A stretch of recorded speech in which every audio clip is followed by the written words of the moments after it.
Okay, where we're going to start. First Hampden Park is where we're going to start, in Cross Hill in Glasgow. A football club, a bowling club, and a collection with over 153 years of history wrapped up into one magical tale. What I'm about to tell you is summed up by one word: obsession. And you may assume I'm only meaning my own, but actually, to be able to create this history, this has taken hundreds, if not thousands, of people's own obsession to make this happen. This is the story of the First Hampden Park and why it is the world's most important football ground. So where is the start of this story? I need to transport you back to Victorian Scotland, where a group of Highland men watched the locals play football at the Queen's Park Recreation Ground in the south side of Glasgow. Inspired by what they see, they meet at Dick's Bar, 3 Eglinton Terrace, to form a football club. The time chosen is 8:30 p.m, Tuesday, 9th July 1867, which I regard as the most important minute in football history. And today you can still visit this place, 153 years later, which is now known as Victoria Bar. They agree on naming themselves Queen's Park Football Club, and their mission is to provide recreation and amusement for all of their members.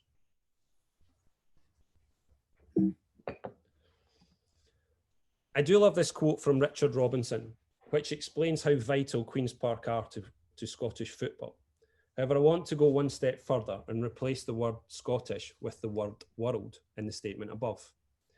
Today, I'm going to give you a snippet of Queen's Park Football Club's legacy, starting with their role as the master stadium builders.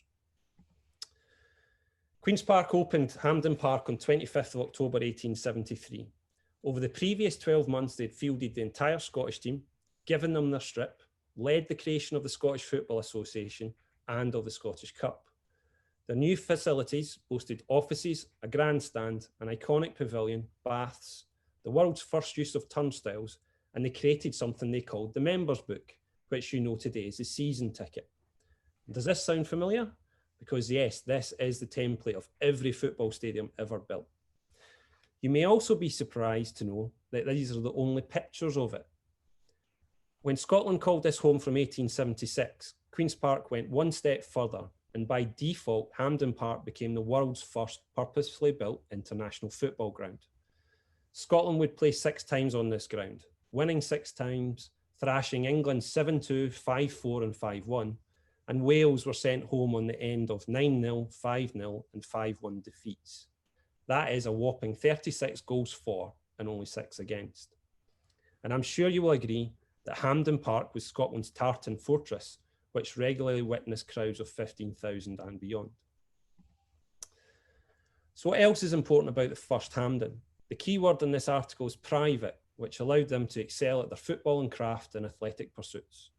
During the 1873 to 1884 period, Queen's Park won the Scottish Cup on 6 occasions, as well as tearing apart the supposed English masters Wanderers in 1875, beating them 5-0 at Hampden Park. So why was Scotland so good? Well, they played the passing and running game, which had evolved over 500 years in Scottish communities, whereas England played a game more akin to rugby. The Scottish might have been smaller and lighter, but England's players thought it was cowardice to pass, and practice was considered cheating. In fact, their first formations were 1-1-8. Can you imagine?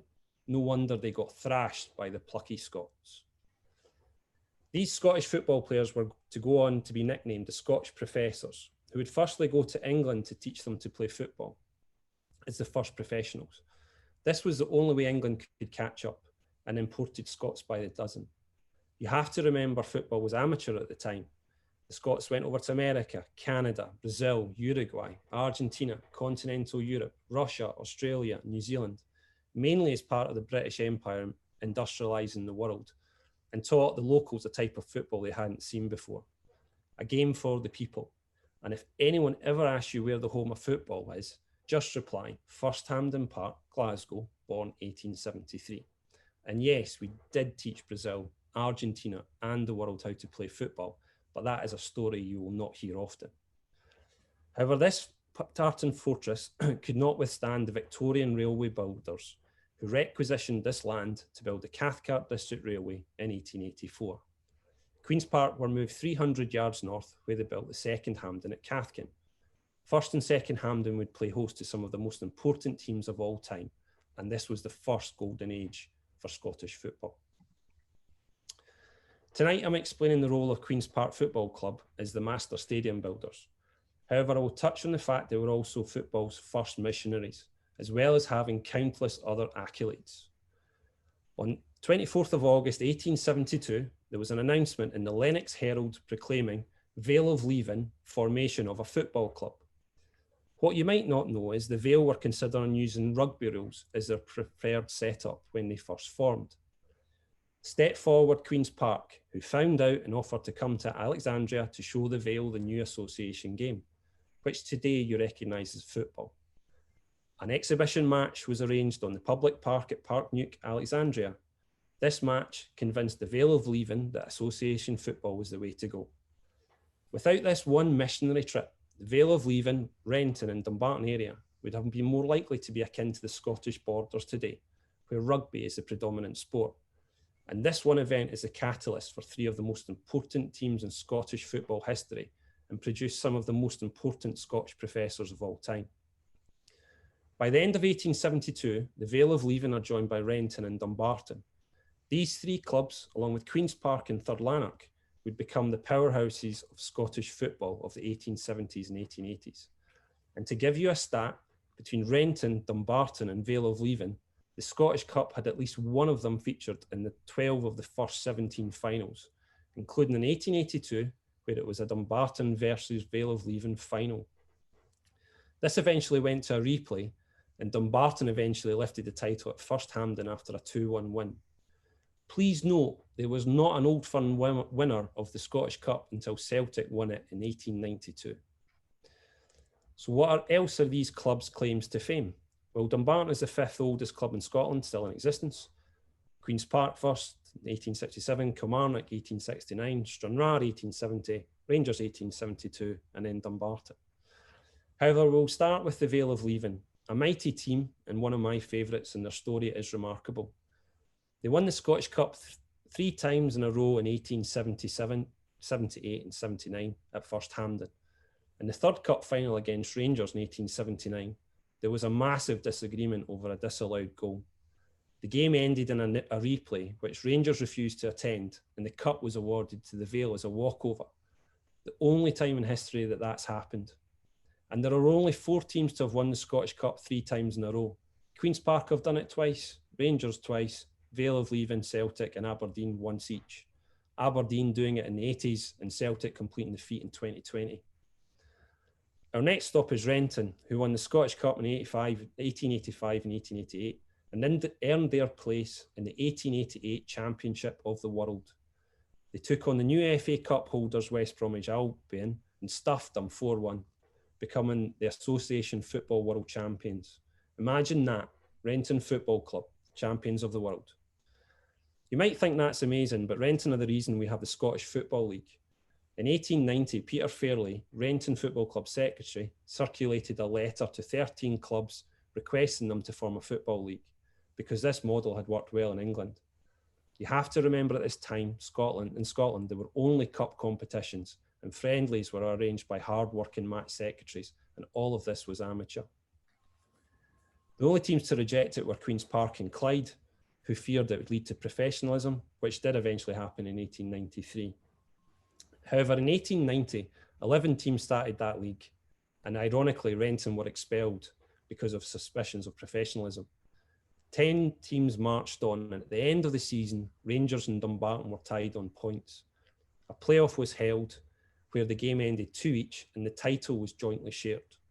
If only TV cameras were there, they would be able to relive the closest league battle in history. And this is the only time in Scottish football in history that they've had joint champions. So what do all of these cup games and playoffs have in common? They were all played at First and Second Hampden. And there is one more game I need to tell you about. It's very ironic that Queen's Park had a hand in the formation of the first Scottish team to beat them.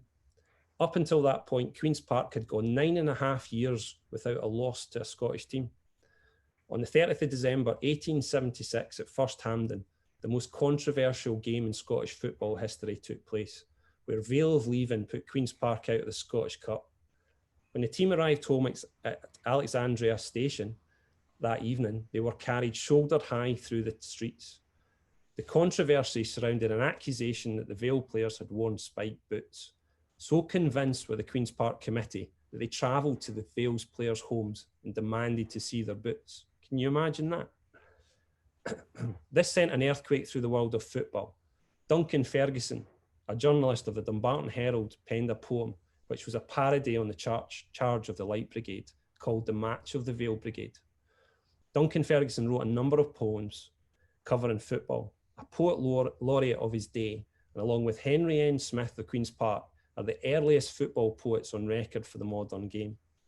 Amazingly, tonight, we have 3 football poets who reignited that tradition from 2015 for Selkirk, Dumbarton, and St Johnstone.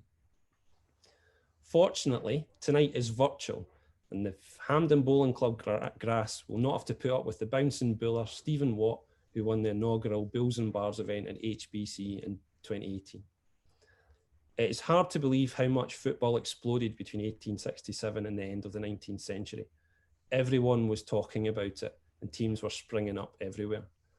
By 1900, the old firm had arrived and were building larger stadiums. Not to be outdone by their Glasgow counterparts, Queen's Park came up with a plan. In 1903, they would move to the third and present Hampden Park, building the world's biggest football ground, the home of the famous Hampden Roar, which at its peak could hold an astonishing 187,500 people. At this juncture, I need to take you in a different sport, but less than 1 mile away from the First Hampden, the Victorian Glaswegian held many recreational pursuits, one of the biggest being lawn bowling. Palmedy Bowling Club established itself in 1877, becoming one of the Glasgow establishment which boasted the most number of bowling greens in the world. Here is a map of the bowling green, and it's next to Palmedy Fire Station, as today. To Palmedy's credit, they won the Glasgow Club Championship twice and actually had Glasgow's first singles champion, Daniel Gibb. Not many people know that either. Another clue to the importance of this story is the Scots Gaelic for Palmedy, which is Burn of the Sons of God. An iconic phrase, as it would be Palmedy Bowling Club, which would ensure the First Hampden story flows into the 21st century and beyond. However, in 1904, they were told they had to leave their site as Glasgow City Council requisitioned their land for housing. Fortunately, there was a vacant site less than a mile away, which had been abandoned some 21 years earlier by Queen's Park Football Club, and the parallels are uncanny. Palmedy moved into the site in 1905, and they transported their turf to their new ground. Now, all they needed was a bowl's house. How fortunate that 300 yards away, Queen's Park were on the move again and selling off second Hampden, which included a pavilion. This was the era of ultimate recycling. We know Palmedy brought their turf. We know they thanked the tiler and the plumber on opening day. And we know they built the most splendid bowls house at the cheapest cost. And of course, they renamed themselves Hampden Bowling Club and were founded at 8:30 p.m. Doesn't that sound familiar? For the next 112 years, they would tell everyone they were on the First Hampden Park, including the Tartan Army, who regularly visited. They would explain to you were sitting in the original First Hampden Pavilion, next to the England changing room, and the sorry truth was that no one believed them. At this point, I need to fast forward to 2011, where I've moved into my new flat overlooking the beautiful Kingsley Rose Gardens and Hampden Bowling Club. One day I received a letter explaining that the bowling club had dwindled in numbers, nearly closed at the recent AGM, and were on the brink of shutting. The 5-word phrase emblazoned across the page was simple: use it or lose it. And in that moment, I decided to go across and join as a social member. And one evening, while at the presentation dance, I was talked into becoming secretary. Every club faces similar challenges. The world is so fast moving, and there are so many places where people can utilise their precious time. The south side of Glasgow has had, at its time, the most concentrated number of bowls greens, but so many of them are now closing. And over that time, we've done everything we can to try and change the image of the bowling club. And over that last 6 years, we've suddenly got to the point when we've gone for skio status, and we've really changed in the way the club works. Over that time, the committee has changed and has been supported by many people, many of whom are here tonight. We're still operating, and most important than anything else, we can deal effectively with things like a global pandemic and still complete all the club competitions safely. And of course, a membership and a future worth talking about. But apart from the club and it's changing over this time, what I'm about to tell you is taking up the rest of my spare time. And this is where the personal interest exploded. On Boxing Day 2016, I sat at my in-laws, flipped open my Mac and went searching. No one believed the legend of Hampden Bowling Club, as there was no map of the First Hampden Park. I knew the Cathcart District Railway had gone through the middle of the park, and there must be records of the railway. After some searching, I found the complete construction logs of the Cathcart District Railway in the National Records of Scotland and requested the section behind the bowling club. After some months, I heard back and I was sent 2 maps.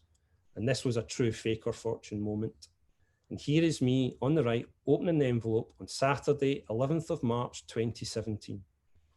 That day I took my camera and recorded the first ever walking of the 3 Hampdens, but please remember that date for later. And on that day, Hampden Bowling Club was proved right, and it was on the world's first purposefully built international football ground. Now, you would think there would be fanfare, and you think there'd be more than the 100 words afforded on page 16 of the Scotsman. Scottish football and media is more interested in today and tomorrow rather than the history of which the sport is founded upon. I recorded the film and put it on YouTube, and I think it's been seen a couple of 100 times. In that moment, I realised we'd have to do something completely different. And in 2017, I'd proven the site, but no one was talking about it still, really, apart from a bowling club of 50 members, and it was time to do something different. Fast forward to Queen's Park versus Albion Rovers on 30th of December 2017. Gerald Bryan, historian and founder of the Scottish Football Museum, and Thomas McNabb, director, producer, and my neighbour, and I head up to the third Hampden. That day, we hatched the idea of the Hampden Collection. We now boast a team of exceptional talent, including poets, historians, artists, filmmakers, graphic designers, web designers, and all glued together by a gaffer, which is the title my good friend Jim McIntosh once called me. Our accomplishments exemplify what can be done with people power alone and zero money. The template is to make history exciting, and here are a couple of examples. We've partnered with Tennent's Lager on our Restore First Hampden project, and it's a great partnership that we're going to really make the most of over the coming years. Here is me reciting poetry on Sky Sports in the Women's World Cup. Jim McIntosh wanted to ensure that the women's national team had a poet in residence, to which I replied, why just have one? Let's have lots. And the SWNT Poetry Society was born. As you can see, the Hampden Collection juggernaut is cranking through the gears. In the last 3 months, we've had 3,000 word articles in major newspapers. And this really flows nicely into our next lateral idea, which is to build a Scotch professor network. We've teamed up with some football and history friends from both North America and South America, and with the 150th anniversary of the first Football International on St Andrew's Day 2022, this network will be crucial in helping us to create a festival of football to market. This is a date for your diary, and we need to make sure that the world knows that the birth of football took place in Glasgow and in Scotland. They always say save the best till last. In 2016, I sat with Laura Kerr, Development Officer for Bowls Scotland, and explained my idea. We have a back wall facing a railway line which is seen by 200,000 railway passengers every single week. I must get something fitting to ensure that's seen. It took another 2 years before I got Ashley Rawson, my old neighbour, who I challenged to come up with a mural design fitting for the back wall. You can see it above what it used to look like, a proper eyesore. And we crowdfunded over £3,500 from the generous public with donations as far away as Australia. Ashley's design is genius, and who would have thought that our wall would now become a national symbol for Scotland's footballing history? Unfortunately, in February this year, our mural was needlessly vandalised. We knew the risks, but hoped it would be left alone. We launched a crowdfunding mission within days and raised nearly £3,000 to help again with the restoration. We've now installed fencing, security cameras, lighting, anti-vandal climbing paint, and most importantly, Ashley painstakingly repainted it. On the 3rd of October 2020, we relaunched the restored mural, and we've had some brilliant sponsors, including Tenants, ES Group, and Image Systems and Technology to help with that. On that weekend, I sent a message to a friend. To do this once was Herculean. To do this twice is off the scale. And if all else fails, we need to turn to Tam Cowan's suggestion, which was maybe you need a pack of Rottweilers. We haven't resorted to that quite yet, but if it does get vandalised, then I'll be looking for a dog breeder. So what do I conclude in all of this? I do believe in fate.